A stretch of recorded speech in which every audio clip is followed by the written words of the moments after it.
He's absolutely terrible. He's terrible behind the plate today. He's terrible at first base. It's amazing that how he's getting a job to pitch and to play to umpire in these playoff games. What did you say to him in the first inning? It's just a conversation for us, but he shouldn't be anywhere near a playoff game. Is that sentiment shared by many of your teammates? Everybody, I think. Everybody. I think if you go ask them on the other side too. CC, was his strike zone tonight? It's always. Yeah. It's always. He's bad. I don't understand why he's doing these games. Salty. So he's wrong. The pitcher on the other side, Rick Porcello, the guy who won the game, actually said the ump was fine, and the guy who lost said he was not good. It's shocking how that works out. Broadly, CC is correct. Angel Hernandez is not a very good umpire, but last night he was actually fine. In fact, if you look at the pitching charts, his strike zone actually benefited the Yankees.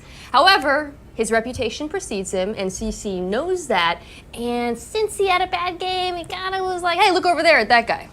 I understand the tactic, and I understand CC Sabathia's reaction. Imagine being him in this situation. You used to be, about 10 years ago, exactly the guy everyone wanted pitching in this kind of game. You were a power arm. Now you're a bit of a nibbler. Now Porcello is out here saying, hey, if you want strike calls, throw it over the right part of the plate, throw it over the white part of the plate, which is not something that CC Sabathia does anymore. Imagine being him. You're in that situation, and that team can't trust you but for a couple of innings in a big spot. That's a lot different from when you were pitching on 2 days rest in a Game 7. Well, CC is complaining about the wrong guy. He has to look around his locker room, buddy. You got the whiffer in there. He didn't do Then you got Aaron Josh. He didn't do nothing, The rest of the team, they didn't do anything. Don't blame Angel, I mean, that was a cheap shot, you know what I mean? And you only stayed for 3 innings, my God. And you allowed 3 runs in about 3 innings, you know what I mean? I tell you, come on, man. Go and take your shower, Enjoy the short season. Go fishing. Wow, just buried him with cliches at the end. Fishing in a short season. Probably was supposed to be an off season. Whatever. Whatever. Short season. How much blame does Dak Prescott deserve for the Cowboys' struggles? Troy Aikman is pointing out that Dak has not been very accurate at a time when quarterbacks are more precise than they've ever been, and Drew Brees is out here completing 78% of his passes. When the question is, though, how much blame does he deserve? I would say all of it for this reason. It's not just the play now, Mina. It's that they made a decision that I believe was the wrong decision behind the offensive line that could have won the Super Bowl. Back when Tony Romo and Dak Prescott looked the way that they looked, they were doing so playing a different game. There was no pressure on either one of them, and Romo was better. And because Prescott started winning, the Dallas Cowboys thought they were better than they were. They thought that they could win it with a caretaker quarterback, and they can't.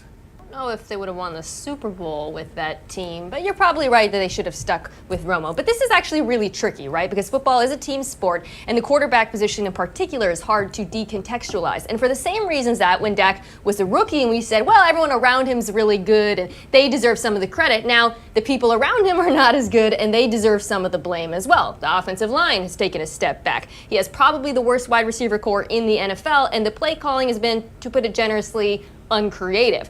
Now, Dak does deserve some of the blame, but all that means is like 75% of the quarterbacks in the NFL, he depends on the context around him. He can't lift up the other players, but that's kind of par for course in this league. It's not only par for course, it's where he was drafted. Everyone in the league thought this about him. You cannot have other parts of your team be substandard and then have the quarterback also be this inaccurate. That's how you become the Tampa Bay Bucks. Do you hear that? Did you hear that? What's that, Poppy? What is it? You hearing? That's laughter. Oh, somebody's laughing. Oh, I can hear it. That's coming from Antonio Romo. Oh, that's yeah, right, laughing, yeah. Antonio Romo. Right. He's laughing. Oh, he's laughing all the way. Funny. You know what's funny? I thought that was Jimmy Johnson's laughter. I heard it's not. It's Tony Romo. Does Deshaun Watson need to change the way he plays to protect himself? Okay, this is interesting because Deshaun Watson plays a style that doesn't often translate from college football to the pros, but maybe in a new physical league, it'll be different than it has been for some other quarterbacks. But this is what I would just say generally. When you have the value of Deshaun Watson, there is no tackle he should be making, no contact he should be looking for, no first down that he should be looking for, no touchdown that he should be looking for during a regular season or a postseason game, or even even most of the Super Bowl, if at the very end of the Super Bowl to win the championship, he has to look for a collision, then I'm okay with it. But given his value, I don't want him taking contact ever, not even with the new rules. And yet you do want him to run sometimes, right? Because when you have a mobile quarterback, you want to take advantage of that. You want to get that numbers edge on the offense and exploit their skills. However, watching that Sunday night game between the Cowboys and the Texans when Deshaun took off for maybe the 10th time, I was terrified. Not just because he was running, but because of how he was running, because he clearly doesn't know how to protect himself. So Bill O'Brien needs to get him to watch some 2012 tape of Russell Wilson sliding before he works those design runs into the game plan again. Otherwise, he's got to stay in the pocket. Oh, the Texans, they got a lot of depth at quarterback, man. They got somebody there in the bench, you know, if that Deshaun Watson gets hurt, they got Brandon Withern, you know, he's the one that is going to make it happen. You know what? He said he got it right the first time when he said they got a lot of depth on their bench. He got it right when he said that. I didn't even know Whedon was on the team. Neither did I. Do Klay Thompson's comment about LeBron make you think he could join it? What? No, she was circling the comments. He was going to finish his point, which is, does it make you think that he's going to join the Lakers? And those comments, circled by her at the beginning of this television show without her knowing that she's on television, were strong comments that would indicate that Michael Thompson, his dad, a famous Laker, that this is something that makes sense to him because he thinks LA is so cool, especially with LeBron. I don't think he's going anywhere. He and his father have said for a long time that they're not going anywhere. But if there was a place he would go, it would be to the Lakers to play with LeBron James, because that's perfect for him as a spot-up shooter. Better than even going to Minnesota like we were talking about a couple years ago to become the number one and replace Kevin Love. This would be a better situation for him. Just spot up over there, far away from the guy who gets the ball to you better than anyone who's ever played the game. I was circling the quotes because I wanted to read them. I think it's pretty cool. Wow, that's spicy stuff. Let me add, LeBron and the Lakers is adding a ton of interest in the league. Oh yeah, he's definitely going to Los Angeles. You're right, it's right in there. Look, the reason we're talking about this, right, is because of what Dan said, which is that Klay Thompson is a free agent in 2019, which is exciting because it's long been thought that he would be the first domino to fall in terms of dismantling the current iteration of the Warriors. And unless Kevin Durant leaves, which is plausible, they probably can't play Klay Thompson what he's worth. And of course, Los Angeles would be a phenomenal fit, not just because of the family history, but because he is a terrific fit with LeBron James. He can play defense and he can shoot. And as I'm saying all this, he's probably going to sign with the Warriors for a discount and ruin basketball again. Can I Unless you guys have an idea. get those quotes there? Poppy, really? I think he got her. I'm not Got it. kind of. I don't know. I'm not sure. No. I don't know. No, that's really low. The saddest. That's the saddest one you guys have done, and that's saying a lot.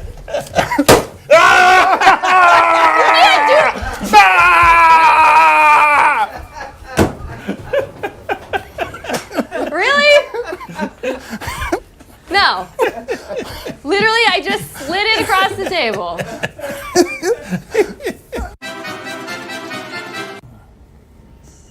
Is Austin River right that the Wizards are being heavily slept on? Mina, we are doing television here. Mina doesn't understand the doing of television doesn't involve being in the phone. Anyway, Austin Rivers, and I understand why she would bored by this particular topic, it's the Wizards, but in their conference even, they do not have two players better than the ones Boston has and the ones Philadelphia has. So while they might be better than you expected, this might be the year where Bradley Beal and John Wall do something, you still got younger pieces in their conference who are better than the two guys they have, and Austin Rivers ain't fixing that. Great commentary. Before I... Wow, that was a great cannon there. That was shot about 20 minutes ago, and it still came down from the heavens. Anyway. Before I say my piece, I'd like to direct your attention to some unaired footage from yesterday when we were talking about the Clippers.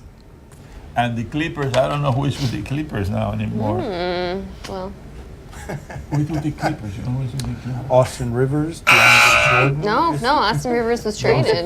Yeah. Oh, really? Okay, there we go. And DeAndre Jordan is Listen, fair. totally fair. No, it felt a little unfair, but that's okay. Keep it moving. For me, what I find interesting about these quotes, I guess, is I always wondered if we were being unfair to Austin Rivers, if he was being roasted because of, playing for his dad, and maybe leaving Los Angeles would make him less roastable. Then he comes out and says something like this. He says people are sleeping on the Wizards because they added me and Dwight Howard and Jeff Green, and I realized, no, he is just that roastable.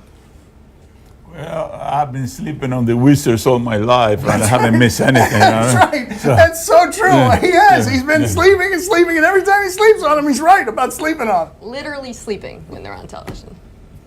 Coming up next on Highly Questionable.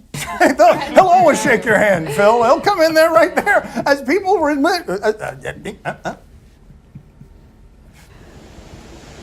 Who finds all these videos in Russia that we show on this program? We have people scouring the internet at all points for dog videos. And whoa, yeah, here we go. This guy's probably got a bit of a blind spot. My son's TV show is brought to you by Domino's. Order online and track your order. Just look at this new Chili's 3 for $10. Buffalo chicken pizza to be pizza roll. Do you question? You give us topics and events, we question That's them. delicious. Who doesn't like buffalo chicken pizza? Do you question if we should have been making fun of Field a long time ago? If by a long time ago you mean 2 decades ago at an all-star game that David Robinson was playing in, he walks past the Western Conference coach, Phil Jackson, and this is what happens. We just discovered this, and there it is.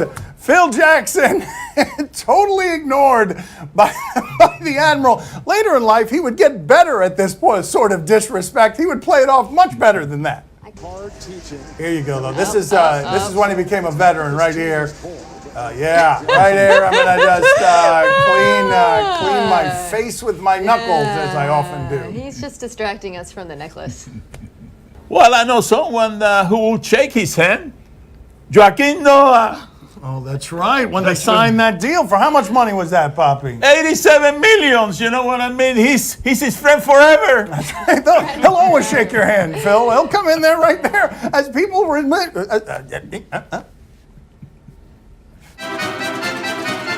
Do you question what was more impressive, the pass or the finish? Okay, Mina loves her dog. She will not stop talking about Lenny, her own dog. Lenny cannot do this, though.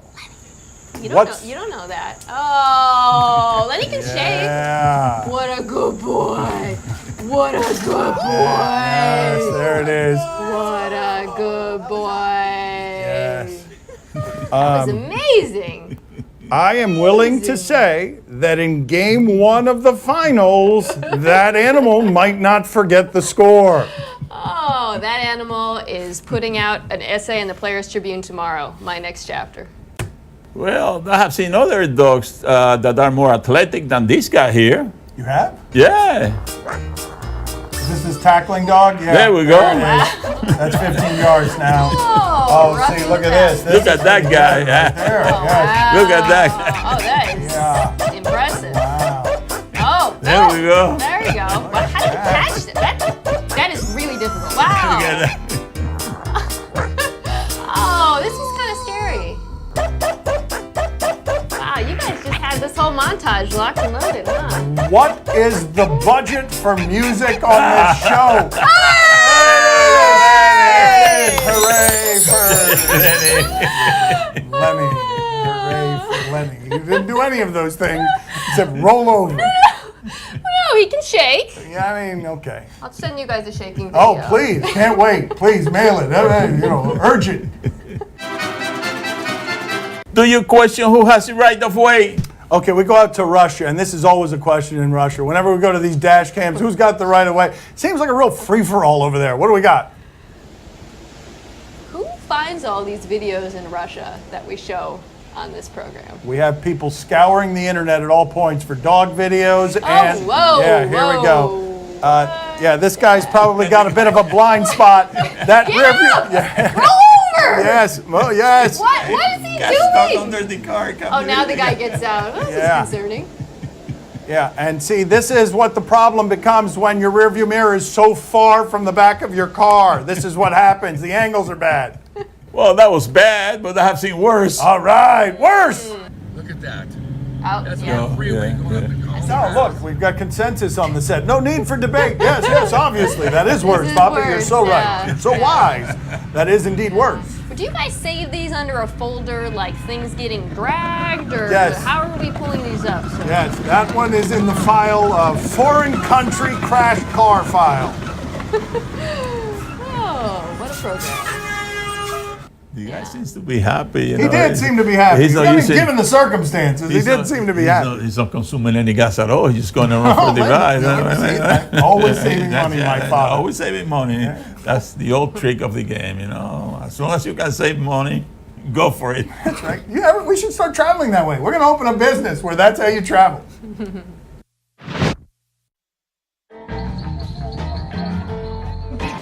Highly questionable is broadcast from the Clevelander Hotel on beautiful South Beach, Miami.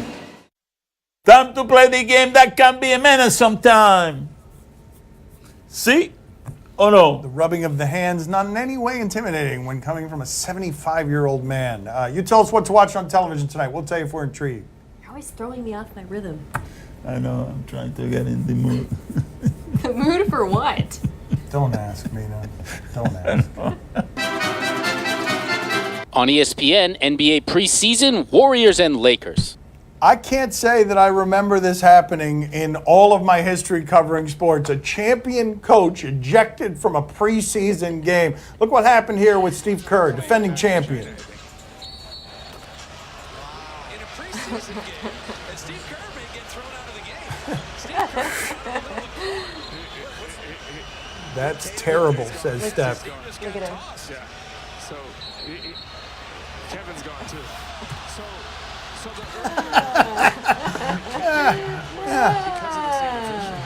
Last time I went away from here, my assistant went 34-1 and got the Lakers job and now coaches LeBron. I'm out of here. Mina, are you intrigued? Yeah, it's funny. If you slow down this show between takes, he says the same thing. I don't want to be your... How about you, Poppy? Are you intrigued? Oh, see, I'm very intrigued. Are you kidding me? He can be ejected from every game during the regular season that they will still win the championship. And I mean, it's not You know what? He can do this every game the entire season. It would make them more interesting, and it wouldn't make a bit of difference. Streaming on theathletic.com, Gordon Hayward, The Return. Was she laughing before we started this segment? I think she was, because she's not ready to start and do television, even though she's been doing it for a while. Today she's been doing it a while, and a while in general. Let's check in with a player's diary from The Athletic and the Players Tribune. oh my goodness. Hayward has broken his leg. I remember just thinking, like, all the work that I put in during the summer to try to have a good season down the drain. Everyone always asks, is Gordon Hayward going to still be an all-star? Is he still going to be the player that we knew? Excellent job, G. I won't be the same player. Last one, private. I'll be a different player. Does that mean that I'm not going to be able to get to the same level or better than I was? All right, let's go. Absolutely not. It's a nice little stroll. When you can't do what you love and you have to sit there and watch it, that gives you so much passion. This is just going to be another part of my story. Coming back, never supposed to be the same player again after an injury like that. Okay, you'll see. For me to be able to finally, walk out in front of the fans, have my name introduced at the Garden, that means everything for me. There you go, Mina. Are you intrigued? No, I was laughing because I was going to make a joke about video diaries and how there were so many of them, but then I saw that, and obviously I can't make a joke about it because it's sad and good for him. No, you could have made a joke about it. Poppy, are you intrigued? Oh, see, I'm very intrigued. But listen, Derrick Rose, he could have done one of these, every year. He could have come up with a series, the Derrick Rose series, about 6, 7, 8, 9 of them, That's it. You miss your opportunity, Derrick, I'm telling you something. You miss a great opportunity. The Return Part 1, The Return Part 2, The Return Part Part 3. Return Part 5, 6, 7. That's all the time we have for today. Thank you for watching. Check out